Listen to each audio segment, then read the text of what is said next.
Hi, everyone. My name is Ari Goldstein, and I'm a very grateful Jewish Hoya from the class of 2018. Although I can't join you in person in Dahlgren Quad today, I'm confident that the other speakers have already praised Rabbi Rachel's extraordinary personal qualities, her brilliance, her sense of humor, her wisdom, her authenticity, her deep commitment to social justice. So I won't dwell on those, but I will say ditto to everything that's been offered thus far.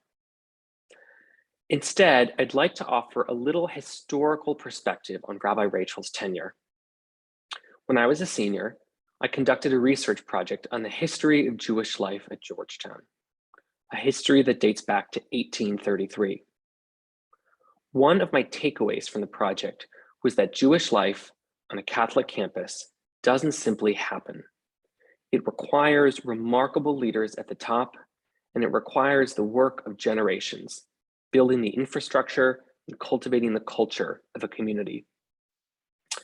When Rabbi Rachel arrived on the hilltop in 2011, the university had only ever had one Jewish chaplain. She became the second. And the university had never had a woman direct a chaplaincy before. She became the first. But in the newness of her role, she made it her own. In 2011, one of the first things the rabbi did was name and dedicate Makom, Georgetown's first on-campus Jewish prayer space. In the years that followed, she launched the Jewish Initiative and Internship Program, established the Bayit Living Learning Community, and started hosting a sukkah right on Haley Lawn. Rabbi Rachel expanded the Jewish Life staff team, secured kosher food at Leo's, ran an alternative breaks program, led a trip to Israel, and brought a new approach to prayer, with changes like inviting the whole community up to the Bima for Aliyot during the high holidays in Caston Hall. Rabbi Rachel's innovation won Georgetown 2 highly sought after awards from Hillel International during her tenure, one in excellence in depth and another in excellence in breadth.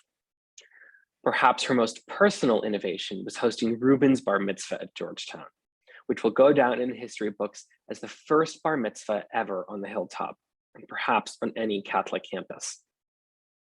I share all this only to make clear that beyond being a wonderful rabbi and a devoted mentor and friend to many, Rabbi Rachel has been a transformative leader in the 233-year history of religious life at Georgetown. We are all in her debt.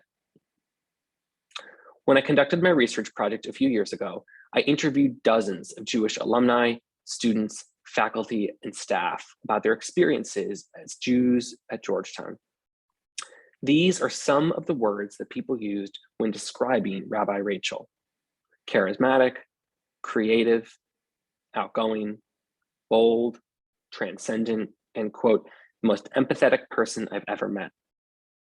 Another interviewee declared, quote, Rabbi Rachel's enthusiasm permeates the entire university community. But more than anything else, the people whom I interviewed credited Rabbi Rachel with forging a real sense of Jewish community on the hilltop. What more could you ask of a chaplain?